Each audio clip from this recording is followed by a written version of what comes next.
Hey, this is Josh Keaton, and you are listening to the Geekcast Radio Network.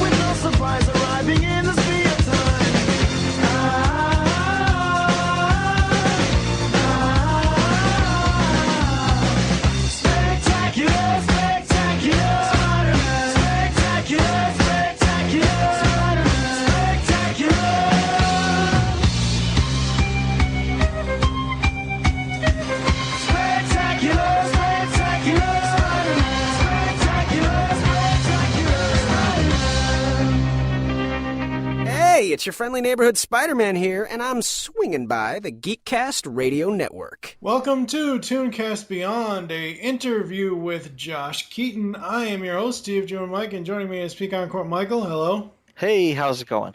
It's going. We're going to be talking to Josh Keaton, voice of Spyro, Young Revolver Ocelot, Green Lantern, Spider-Man, and many, many, many things. Jack Darby from Transformers Prime, Green Lantern, and a bunch of other stuff, just to let everybody know. Not sure what was wrong with Josh's Skype connection. It was kind of wonky. I'm going to try to clean up the audio as best I can, but he kept cutting in and out. We tried everything we could. It just didn't really work. So let's go ahead and get to the interview.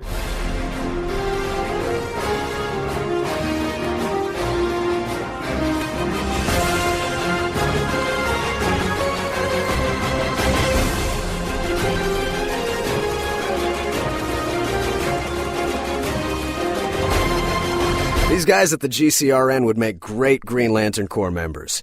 Seriously, who are these guys? Hello and welcome to Tooncast Beyond. I am one of your hosts, Steve Joe Mike, and joining me for the first time here in Tooncast Beyond is Pecan Court Michael. Hello. Hey, how's it going? It's going. And in the latest Toon Beyond interview, we welcome the voice of Jack Darby, Spider-Man from many, many, many different things, the New Goblin, Green Lantern, and all the other voices that are in his head, Mr. Josh Keaton. Hey, Josh, how are you? What's up, man? How's it going? Oh, pretty good. I don't know. I just had the need to do an interview, I guess. It's not really that, let's see what Josh is up to, but it was just one of those things where I wanted to pick your brain on all the stuff that that you've done, as well as get some inside scoop on some stuff maybe. So before we get started, can you give us the scoop on what's going on with you, if you can reveal anything? I know, we live in a world where voice actors and actors in general have tons of NDAs, but what's going on with you? It's not lives away. Basically, let's see.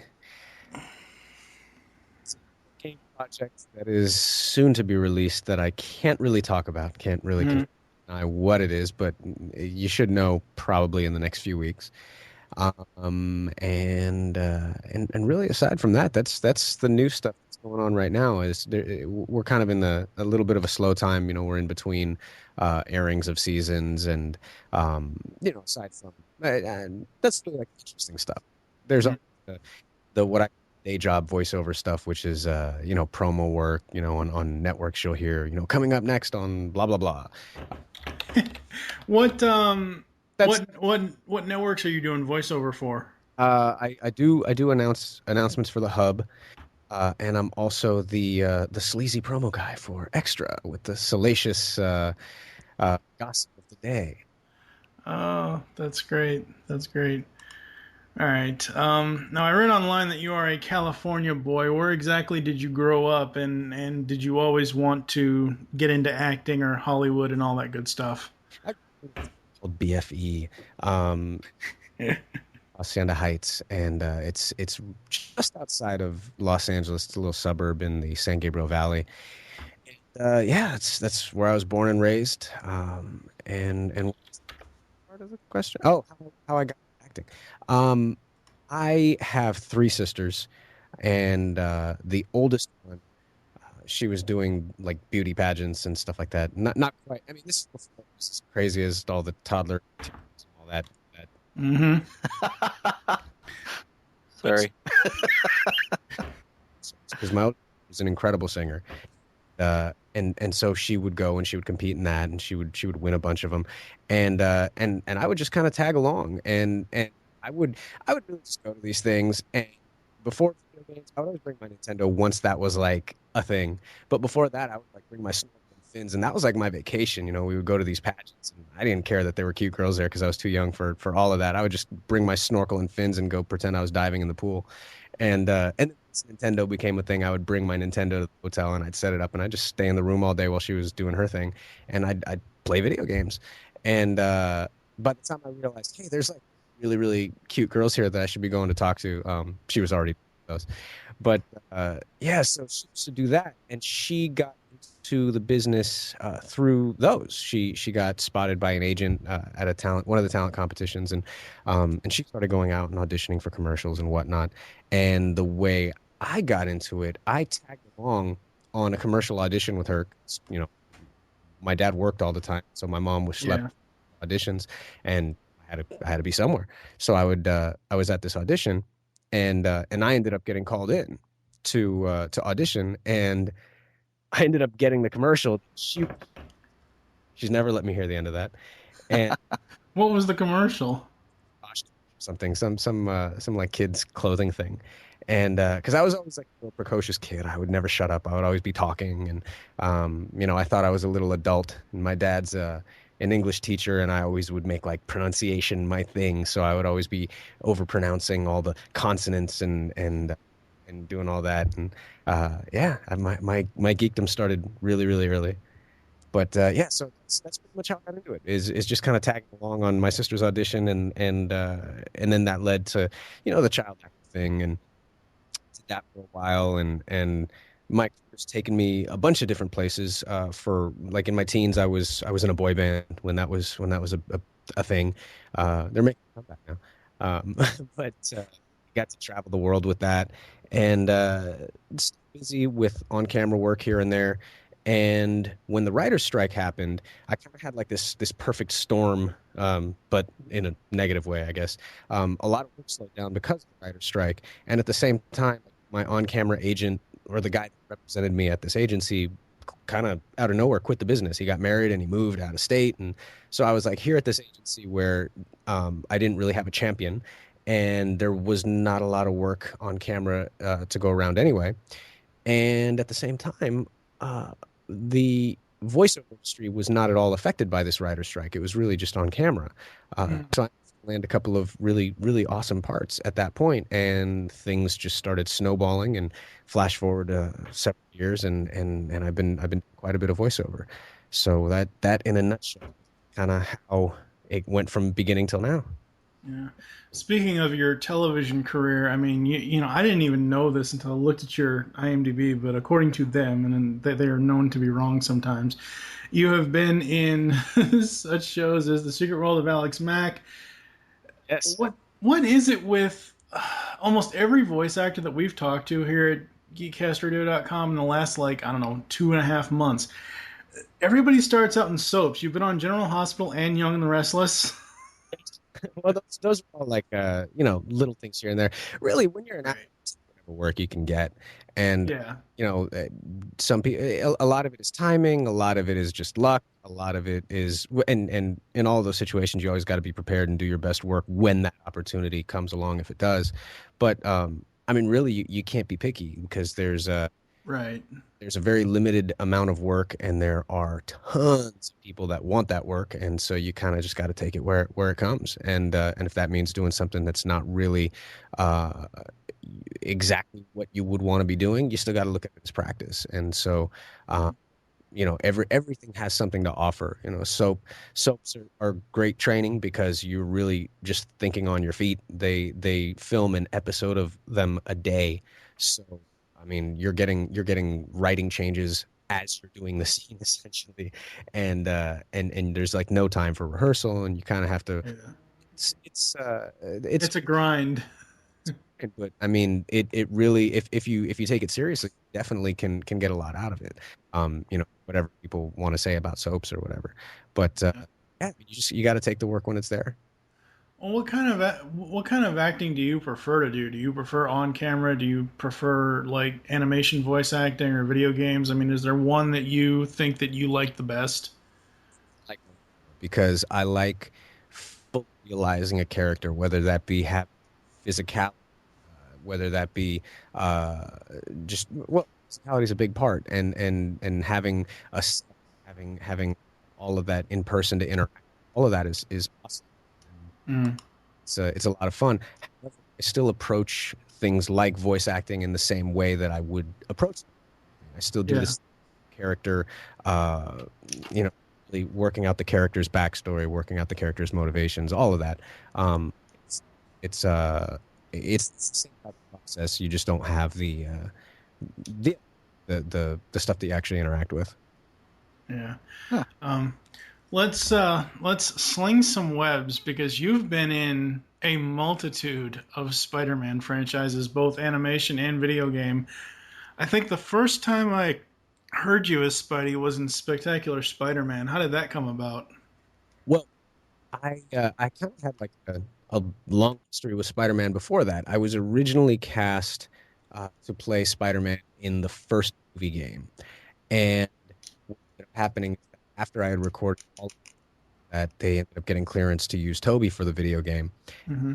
They, I guess, didn't want to waste all the audio that they had done with me, so they put in this hidden. Well, it wasn't really hidden. Like you beat the game and you get to play it again through as As you, Cosmo. It gave me in the goblins, but I I didn't play that, so I'm assuming and do pickups here and there, but I'm assuming for the most part it was the same game, really just like a reskin. And so after that, I kind of became the de facto Harry Osborn. I was Harry Osborn in the second movie game, and I can't remember if I was even in the third game or not. I think I might have done additional, just incidental voices here and there. And in Friend or Foe, I was New Goblin, and James Arnold Taylor played Spider-Man in that game, and he ended up playing Harry Osborn in the show. But I'd done a lot of Spider-Man stuff, and then really just came along as an audition. It was no different than any other audition that I would get from my voiceover agent, where they'll call you in, and um, the process varies. Sometimes if you have a studio at home, which I didn't at that time, but you can record the audition from your house if you want, or you go into your agent's office and you read the stuff. And that's what I did. I sent in my audition, or I didn't send in my audition. I went into my agents, they recorded it, and they sent it, and then they put me back into like I made the first round of cuts. So then they called me in, and I went into the studio and I recorded yeah. a callback audition there. I was excited about that because I was like, oh man, it's a new Spider-Man show, and Spider-Man's always been my favorite comic book character, and so I was super super excited about it, and really hoping that I would get it, and finally when they went through all the cuts, I was the last guy standing. Awesome, Cool. awesome. What was it like doing Shattered Dimensions? Because that wasn't just you. That was like almost every major Spidey voice that was has ever been. Tell us about Shattered Dimensions. Well, Shattered Dimensions was a lot of fun. Mainly seeing the product, the finished product, because as a Spider-Man fan, there was just stuff all over the place that was really cool, and I got to. I'm friends with Dan Gilvezan, so it was cool to kind of reconnect with him when we did some of the promotion for the game. But to be honest, the process itself was not much different than any other video game, and by that I mean I went in. There would be you would do 4 hour sessions. I can't remember exactly how many I did, but you go in and you record 4 hours worth of stuff, and then they put it in the game. So you're not reading opposite anybody. You're not. It's really just you in the booth in front of a mic with the voice director and the engineer. And Right. and the thing that was cool about that though is that I got to work with Jamie Thomason, who was the voice director for Spectacular Spider-Man. So it was really just like it was like walking back to Spectacular. A So little reunion. yeah, And I at that point I don't believe that I got to meet Chris Barnes at that time because I'd never met him up until I think it was Edge of Time. I think Spider-Man Edge of Time was the first time I met Chris Barnes, and that was a departure from the usual video game recording norm because in that we actually got to be in the same room and act opposite each other and all of that, and that was fun. I wish more video games were done that way because it gives so much more life to the performance because I mean you could go in there with all of your choices and really have everything worked out, but it's still just your work as opposed to being able to play off of somebody because they might completely have a different take on something than you imagined, and if you roll with that, then what you're going to end up with is going to be much more organic and much more realistic than something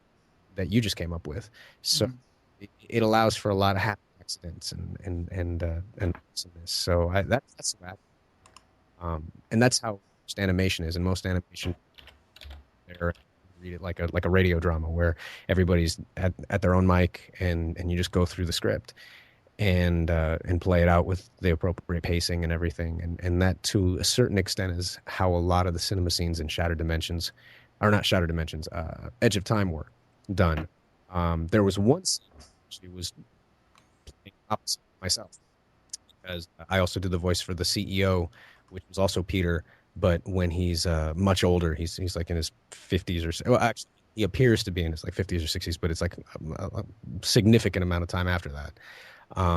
So he's like an older guy, and Mhm. that was cool. That just getting to actually have this play opposite myself was odd, but really a lot of fun. That's kind of cool. Yeah. Yeah, we had talked to Dan Gilvezan about his part in Shattered Dimensions, and he was telling us about how different uh, the Spider-Man 2099 character was compared to his original Spider-Man. Yeah, Uh, absolutely. And his Spider-Man is the one I grew up watching. I grew up watching Amazing Friends. Um, and I love it. And I think that Dan is the best kind of cheeseball, and definitely the voice I heard when I was reading Spider-Man comics, and and definitely took a lot from what he did, took a lot of the spirit from what he did. Uh, but yeah, he's a great guy. yeah, yeah, no, he's the Spider-Man that I grew up with, and when I read Spider-Man comics, I hear his voice. It goes way back. I So think for me it was so really quickly before we move on. The thing for me on Shattered Dimensions was when you hear him, it is so different. It's same voice, but it's such a different inflection because of a little darker. yeah, it's a lot. No, no, no. It's not just a little. It's a lot darker. Compare Amazing Friends to Shattered Dimensions. Amazing Friends is like lollipops and candy, and Shattered Dimensions is like black kryptonite or something. Yeah, yeah, definitely. To be honest, I would have loved to hear Dan Gilvezan as Spider-Man Noir. I would have loved it because his voice has a lot of that old time. Uh, I don't even know what the word would be to describe it. Like it would.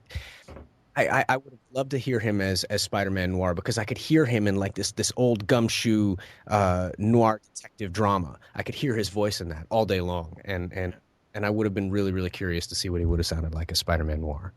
Huh. It's too bad they didn't just have, each voice actor record all the lines, and then you finish the game, and then and then you get the Easter egg. You It can swap them all around at will. would be like 1,000 hours of video game voiceover. That would not work. It might get a little expensive, but the fans would dig it. That's almost like a Wally Burr session for crap's sake. Oh boy. So switching gears, let's talk about Green Lantern. Yes. I tell you, my boys, I got a 6-year-old Aiden and a 4-year-old Gavin. They love this show. Awesome. Glad to hear And it. honestly, I didn't know this was you until I checked IMDb. Hey, But I it's feel. awesome. Yeah, man, that's great. So, how did the Green Lantern animated series project come up for you? Just a regular audition? It was a regular audition, but the casting process for that was so much faster than it was for Spider-Man.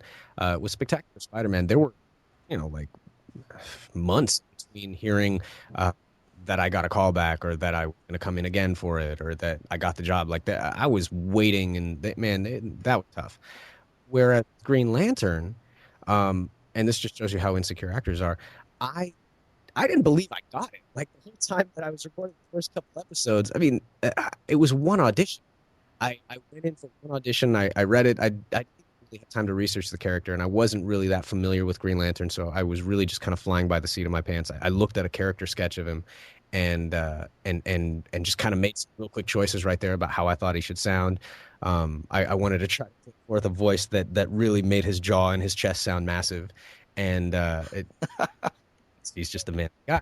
And so everything was just real spur of the moment choices. I think I had to read the oath, and then I heard back like a week later that I booked it, and I was and I didn't believe it the whole time. I was like, I went in on one audition. It's like a week later, and I'm going into record. I'm like, there's no way. There's no. So the whole time, the first 3 episodes, I was like checking the lobby and seeing like if my replacement was going to be waltzing anytime soon. Are they gonna But yeah, man, that one was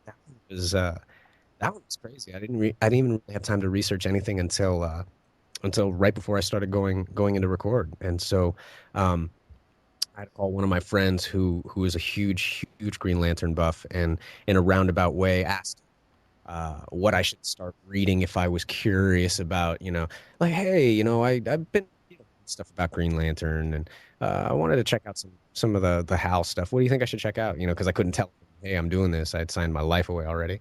Yeah. He gave me some places to start, and I read a bunch, as much as I could before I started recording. And I think the thing that I drew most of my inspiration in terms of the Hal character from was it was Secret Origins. There's a section in there where he shows up to list on his 18th birthday in his flight jacket, knowing full well that his family is pretty much going to disown him, and and still does it. And that pretty much summed up Hal for me. I mean, like that is what I drew my inspiration for his character from, and really just went from there and started reading more and more about him and all of that. But yeah, I mean, that one was one that I wasn't as familiar with, and I went in flying pretty blind. But Oh, I've had wow. the chemistry with the rest of the cast was pretty instant. I mean, I've worked with Gray on so many other things. I've worked with Kevin Michael Richardson on a ton of things. So it's like we're already pretty buddy, and so the Hal and the Kilowog dynamic was pretty effortless. And then this was the first time I worked with Jason Zach, who played Caesar, and he's fantastic, great guy. And and yeah, I mean, even the guest cast on that show is the guest and the supporting cast. They're all phenomenal, and a lot of them are people that I've worked with before, and a lot of them are people that I've just seen. A lot of actors from Seinfeld, and I've had like this weird renaissance with Seinfeld, where when it was out, I never really watched it. I think I was too young to really appreciate a lot of the humor, and, Right. and once I got a few years older, I started watching. It's like, this is a funny show, and so many great little characters on there, and a lot of those characters have turned around, and they're in tons and tons of VO now. So I work with them all the time, and I was like, "You're or you, Mr. Ian Abercrombie was Mr. Pitt, and he passed while we were actually in the process of recording the show, and he's our Ganthet, and yeah, man, that was I'm so glad that I got the chance to actually work with him uh, for the short amount of time that I did. Wow. Yeah. Huh. Sounds exciting. Wow. Yeah. So it's really fun ride, and it's also been really fun to work with Bruce Timm in a larger capacity, because I worked with him on Crisis on Two Earths. I worked Mhm. with him. I did a Batman the Animated Series episode when I was really young. Yes, And you did. Back in '92. yeah, what that made me like 12, 13, and Yep. I was 19 at the Yeah, Michael is the oldest out of the three of us here. time. I played young Michael. If I Yes, it was you played young Michael Stromwell. Yes, that's right. Yes. Yeah. So, but so this is the most I've worked with Bruce, and and then gotten to work with a bunch of other great people, like Giancarlo Volpe, who's one of our producers, and Jim Krieg I worked with on a movie for Cartoon Network called Fire Breather, who Mm. and so yeah, so it's been good. I've gotten to work with some people that I've worked with before, and some completely new people, and Bruce, and that's always great. So Yeah, that is cool. Bruce Timm is very neat. Yes, he is So awesome. We will get him at some point. that would be awesome. Can you give us any, say, teasers as to the second season? What do you know? you're gonna see the Manhunters. You're gonna see the Anti-Monitor. Stuff with Aya and Razor gets pretty crazy. Um, Well, she does look like his dead wife, so That's true. but see, you'll see me get my ass kicked by Chip the Squirrel, Green Lantern. Oh, And can't wait for that. Yeah. well, Well, season one wrapped up so nicely yeah, that it was like, wow, it was so well written. I just really hope that season two is as good. it definitely is. It definitely is. There's new characters. You're going to see Guy Gardner, who is voiced by Diedrich Bader, and he is perfect as the best kind of douchebag you will ever see. And Nice. get to see how that affects Hal. Let's see what else. What else can I talk about? I think that's probably all That's I can about say. it. And you're already pushing the boundaries of the non-disclosure agreement. All right. So, There's we'll going to be just- more seasons. so have you been? Oh, we'll put it this way. From what I can tell, looking at your IMDb record, you do a lot of superheroes. Yes. Did you ever want to be a villain? Well, yeah, absolutely. I've gotten to do a little bit of that. I play Valtor, who's like this evil wizard on the Nickelodeon dub of this Italian show called Winx Club. Uh, and there's been some other stuff. Got to be the bad guy in Shattered Dimension. No, Edge of Time. Mm. And then there's been some other stuff. I've been like Ocelot on Metal Gear, and uh, was no, that was Metal Gear 3. That was oh, Mike Layden's gonna kill me if I forget the title, the subtitle. Snake Eater. Was that young Ocelot? yes, that was Okay, yeah, yeah, Revolver's kick ass. yes, he is. That is cool. You think the see now what we need is like a shattered glass evil Jack. Yeah, yeah, absolutely right. There you go. That would sound cool. I could see that. I definitely would like to do more villain work. Because I mean, I've done a good amount of it, but it's been smaller roles. I'd like to really be able to develop a more villainous character more fully over the course of several episodes or whatever. Um, yeah, yeah. Awesome. All right, now we are going to transition into what is probably our favorite topic of this, which is Transformers Prime. God, I love this show. So happy. I think that you've said somewhere that you were a fan as a kid of the original, right? You grew up watching G1, right? Like I wanted every toy, but we didn't have a lot of money, so I didn't really get anything. I wanted Right. Optimus Prime really, really bad, but those were really, really pricey at the time. My dad was already working three jobs, and I had a sound, and I took that toy everywhere, and I had that would go in his chest and all that. Like that was my favorite toy, and well, actually, Optimus Prime would have been my favorite, but I didn't have one, so Right. in fact, toy. And yeah, man, I was a huge fan of it, a huge fan of the show, and yeah, it was great to actually to come in and be able to be a part of the new one, and Mm. especially when I saw how much more they were going to kind of delve into the lore and really flesh it out like that was super super cool to me.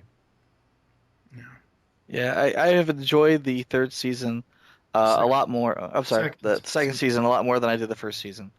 I was uh, a vocal critic, let's say. He's an old fuddy duddy that doesn't like it. He's like, oh, it's not Oh, G1. I don't care. Well, no, it was funny because David Wise Yeah. wrote an episode for Prime, and I hadn't actually seen it yet. But I'm a big fan of David Wise, so I replied to him on Facebook and said, I hope your episode turns out better than some of these episodes from the first season because those are kind of crap. And the writer from Prime apparently follows David Wise and called me out on it and said, "Hey," one of the writers from Prime, I don't remember his name offhand, but he's like, "Hey, what the hell, man?" And I said, "Well, okay, let's just say let's just hope that season 2 turns out better."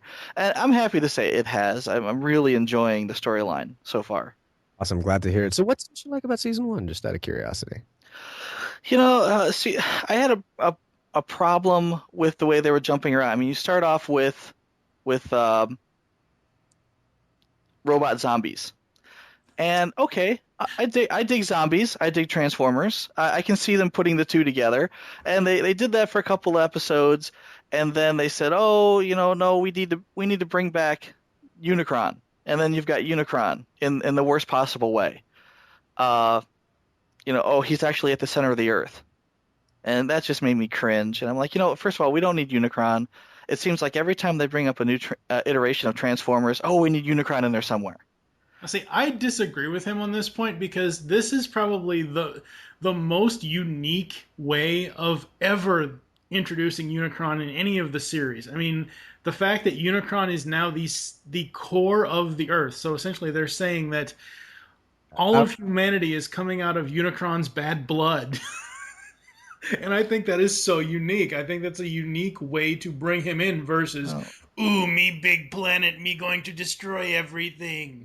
I love seeing things introduced in a way that they tie into our reason for existence. Like I love the ambiguous but kind of clear-ish way that Battlestar ended, and where you could kind of jump off from that and think, oh, well, maybe that's how we're here, or like. Yeah. No. Okay. All right. Let's all forget. Oh, they were angels the whole time. La la la. No, I loved that show, and by the time they got done, yeah, I don't know what they did. They just dropped the ball on that one. But I'm happy to say that they've picked up the ball on Transformers Prime, and I really, I was kind of iffy on the whole Orion Pax thing. I think that it almost felt as if they did the whole Unicron,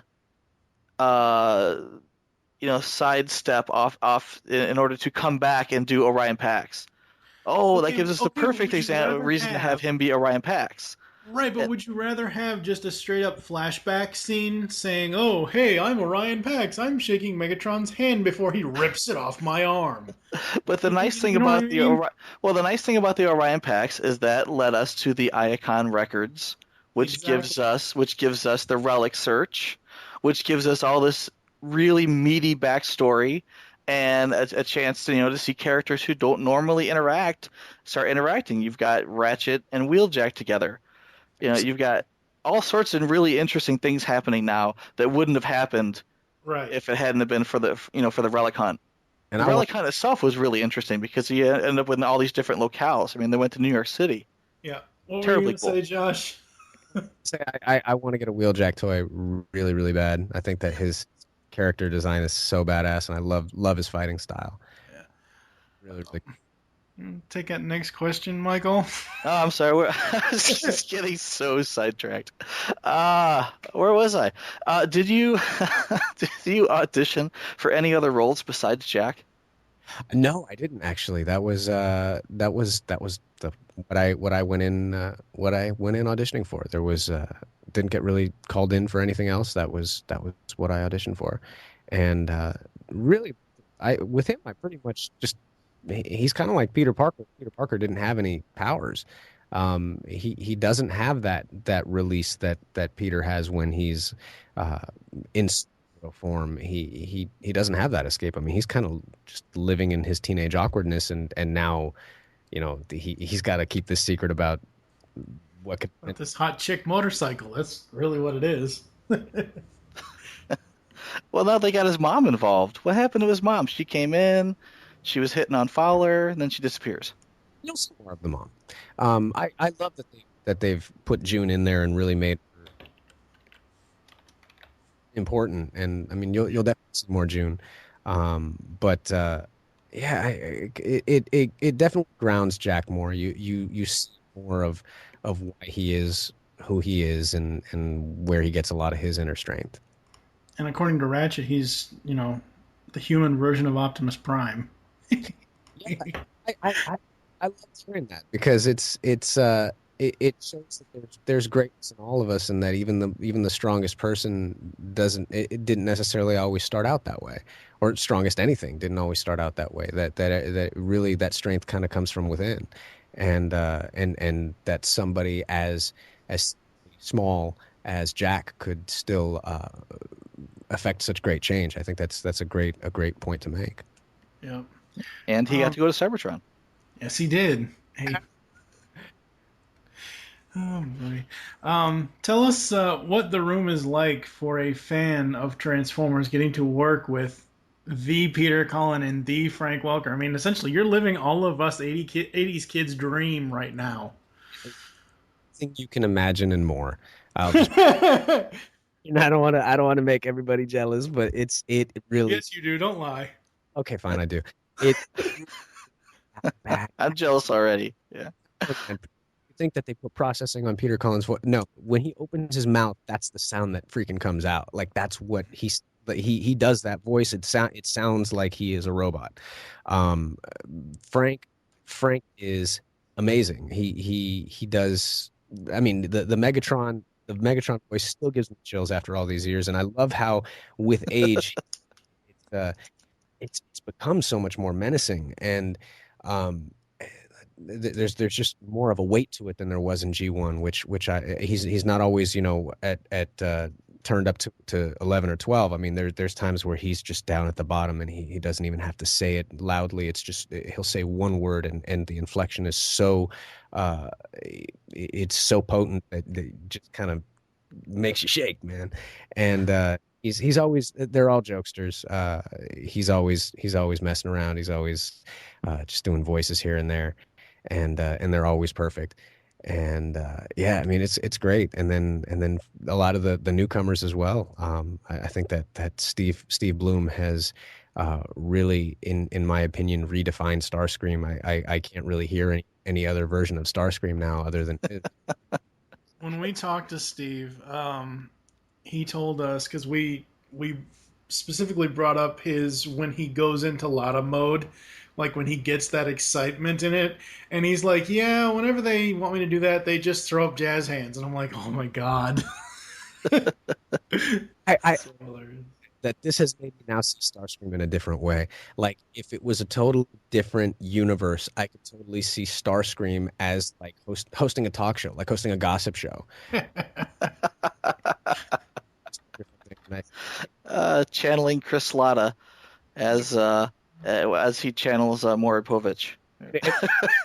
Daily Scream, and somebody has started a Tumblr blog called the Daily Scream, and it's just dedicated to Starscream. But yeah, like I totally that's how I see him. He's that grandiose and that stuff on himself. He wants to be important, and it doesn't matter what he has to do to do. And that's really where a lot of his crazy and stuff comes from. Like and people that are that crazy, it's like I'd be just as scared of Honey Boo Boo's mom. Uh, Oh, that's terrible. it's one at all costs. I And, know. I and didn't even know what that was until a couple of days ago, and my family made me watch an episode of it, and it made me hurt inside. yeah, it right in the feels, man. It That's terrible. TLC is not learning; it's the laughing channel. It's laughing at other people at their expense. It's awful, is what it is. I can't even think about that. I'm gonna have to move on. Yes. Yeah. How is it working with Kevin Michael Richardson on two different shows concurrently? it's great. It's great. Sometimes we'll kind of get stuck in the other mode and have to be like, oh wait, I have to be younger in this one. Or but yeah, I mean, it's Kevin, like I don't even know how to describe it. We're old friends, man. We joke around. It's surprising that we get any work done at all. And if John DiMaggio's in the room, with myself and Kevin, like it's really a wonder that any work gets done at all Just because look at. Oh, tell us the story. bouncing back and forth of just a filth is crazy. And then Ray Delisle will say something that makes everybody in the room, including all of us filthy dudes, blush, and we're like, "Oh my God, did she just say that?" Like she can shut a room up immediately by out filthing the Filthmeisters. It's crazy, man. I'm sorry, And who was that? I missed it. Great, Who? great Delisle. and she, Oh, great. Yeah. Okay. I'll hear that. Yeah. Okay. I see yeah, that. That's funny. the stuff that she says sometimes, and yet she never loses her class. It's the weirdest thing. She is such a dichotomy. It's crazy. That's funny. That's awesome. So, do you have a funny Kevin story that you could tell us Hey, Kevin. that no one knows at this point?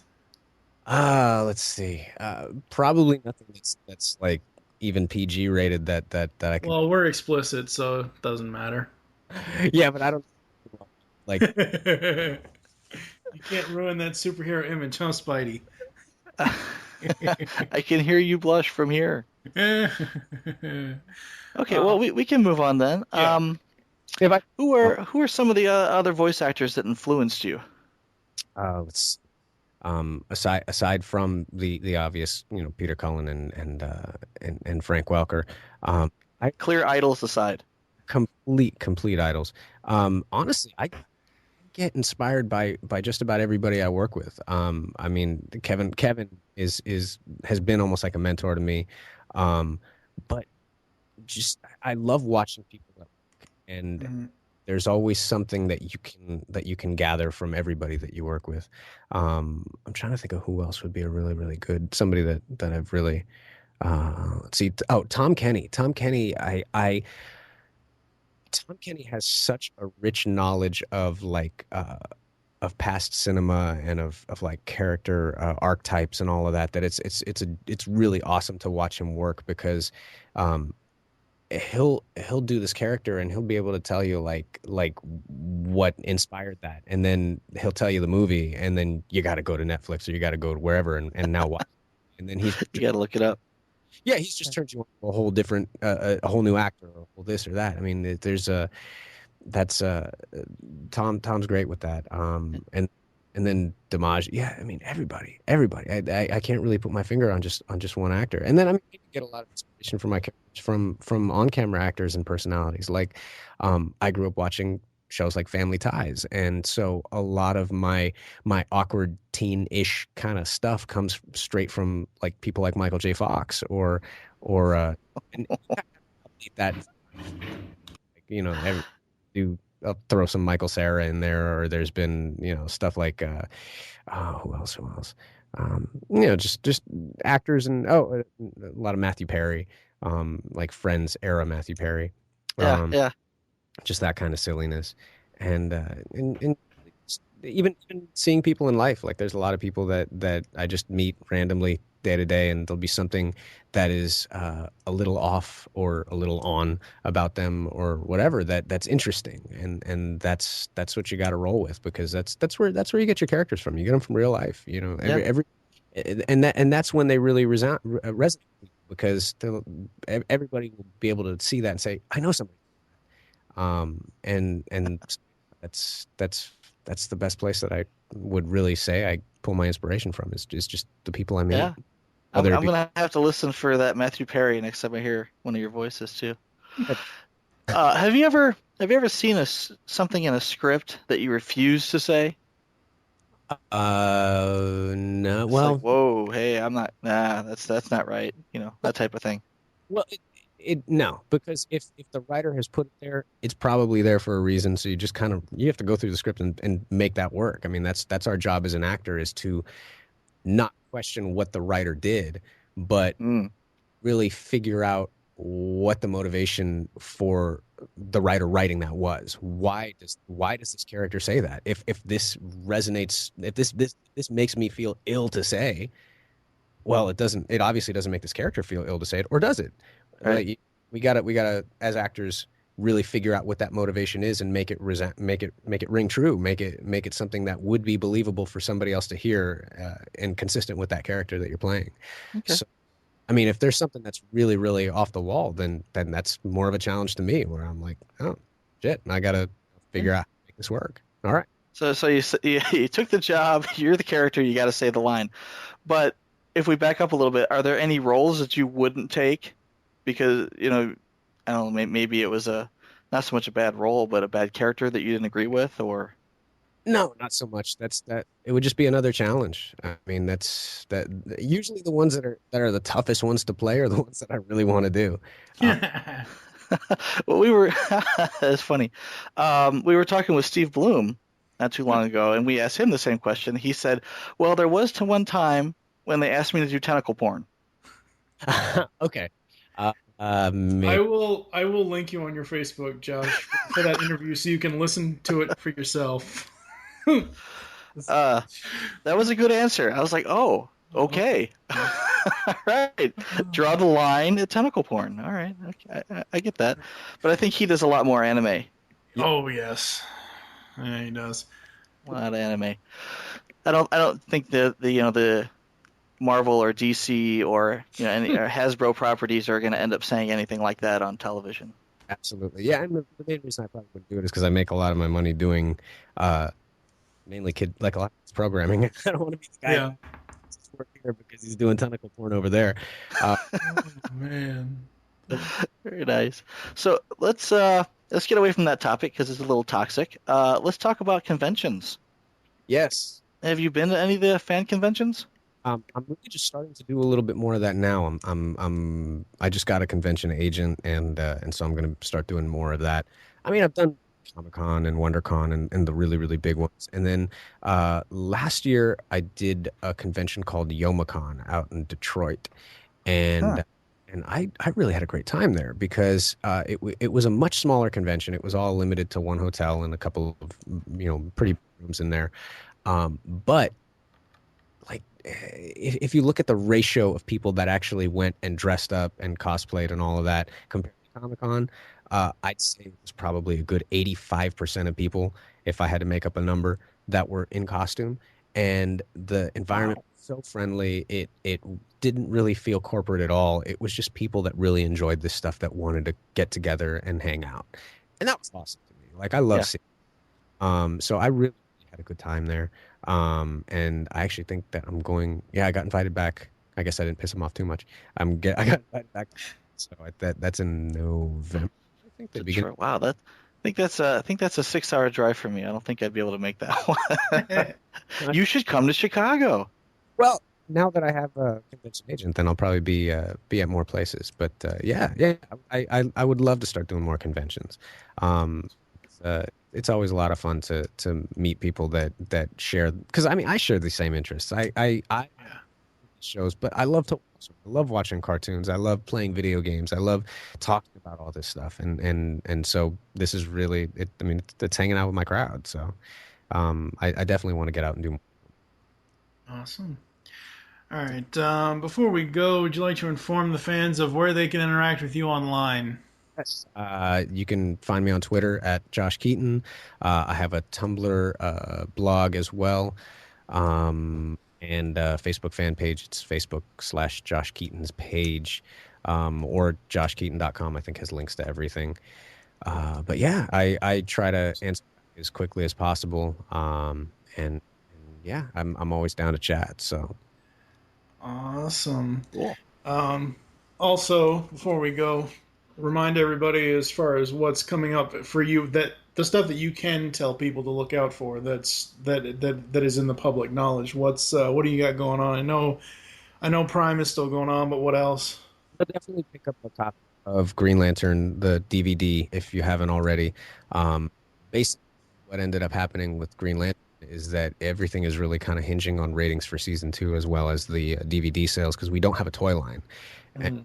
the way that all came about is a lot of toys were still stuck in stores from the movie, and Mm. toy stores didn't really want to order new toys because they still had all the movies. And it didn't really, it kind of fell on deaf ears that, hey, this is a totally different Green Lantern. they're like, well, we still have all these Green Lantern toys. So Right. let's make toys. And so we're really just stuck relying on ratings and DVDs. So definitely pick that up if you want to see more Green Lantern.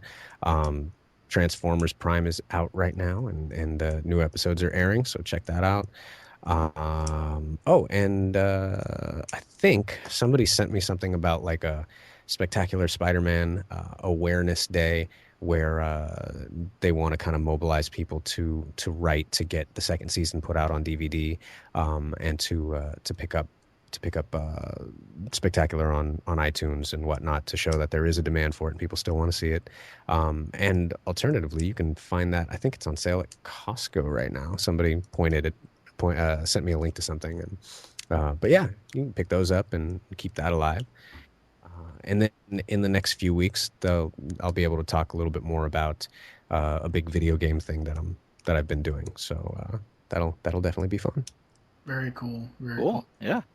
I'd like to thank Mr. Keaton for taking the time to chat with us in this Tooncast Beyond interview. We will ask you to hold the line, and we'll be back after that. Girls, girls, girls from all over the country have entered the I Want to Date Brendan Leonard contest. Only one will win a date with ABC Family's most eligible bachelor. Monday on Switched. Adam from Connecticut and Mandy from Oklahoma exchange lives. I was not expecting it to be a girl. Adam gets the XYZ on being a lady. When they told me I was going to the cosmetology school, I didn't know what to think. But being a lady also means being in good company. I did think she was a cutie, actually. She was Miss Teen Oklahoma. Here's the XYZ. 69% of teens think flowers are romantic. Switched, Monday at 4:30, 3:30 Central on the XYZ on ABC Family. Ready for what's coming up? Next on Hang Time, Antonio's moving from Texas just to be close to Christy. Here's the XYZ. According to our online poll, 28% like the idea of a long-distance relationship. Wait till you get the phone bill. Next on Seventh Heaven, Matt finds out he got a job because of his grandfather. Here's the XYZ. According to our online poll, 40% think the key to success is networking. Kissing up works too. The Brendan Leonard Show. Weekdays at 5:30, 4:30 Central on the XYZ on ABC Family. Boy, am I glad to meet you. I'm Hercules. And this is Pegasus. I need your help. I want to become a hero. A true hero. I like the way you think, Your Highness. Okay, we're gonna need 2 of these. Ooh, 1 of these. A half dozen. What are those? How well you keep these flesh creatures in their place, Loki. Are you not the greatest of all titans? Last thing I remember is getting stuck in that wander mold sinkhole. Whoa, where are my clothes? Nuts! Nuts! Get your nuts! We got all kinds of nuts. Brazil nuts, walnuts. Get your hands off my nuts. This is all my fault. I was weak. I passed out the V-buddies and then my kung fu moves wound up kung fu-y. You want me to trust a gnome to lead the way to Estella? Forget it. This is my fiance we're talking about. Zeus turned him into a giant demon man-wolf. Scary. Sorry. What's he gonna do, bore us to death with another lecture on the joy of the Paleozoic era? Oh my god, that was so awesome talking to Josh Keaton. It was just great. There's a few times where I wanted to ask him if he was Michael Keaton's son. I know he's not, but Weird. I think Michael Keaton is actually a pseudonym. no, I think Josh Keaton. It's the Keaton part on Josh is the pseudonym. I've seen his real last name before. Ah, okay. Yeah. So yeah, that was pretty cool. He's a very nice guy to talk to. Yes, he is. It's a very good conversation. Awesome.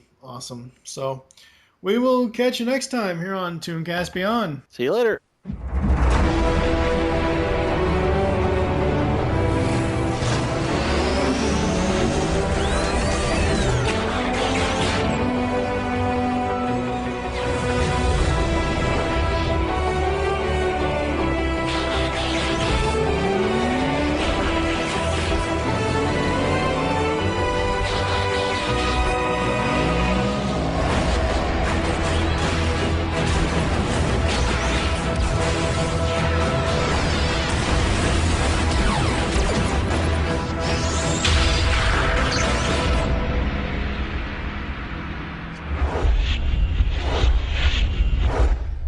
The key card. So what's it do? It grants access to Vector Sigma, the repository of the wisdom of the primes. Is that some sort of supercomputer? So we can just download Optimus's memories back into him? Great. Which one's the big V? Over here? Somewhere in back? Vector Sigma is more than a supercomputer, Jack. Why send a boy to do a bot's job? Because only a prime can access Vector Sigma, or one chosen by a prime. Optimus gave the keycard to Jack. It is now imprinted with his unique biosignature. So you mean Jack's like some kind of honorary prime? Let's just say Jack is the only one who can return Optimus to the Autobot we knew. But why would Optimus willfully endanger a human? A child? I'm not a child, Mom. Maybe Optimus believes there's more to Jack than meets the eye. 2-body slam burger specials. Enjoy. Hey, Jack. Sierra. How come I never see you around? What are you talking about? We have chemistry together. Class. Chemistry class. I mean, outside of school. I never see you at any parties. Or the mall. Well, mostly I'm here, wearing the hat. And you never can study too hard for the old SATs, you know. And there's some other stuff. Oh, don't go anywhere.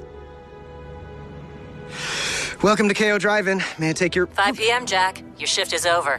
Let's go. Oh. That kind of stuff. Sierra, wait! She's my mother.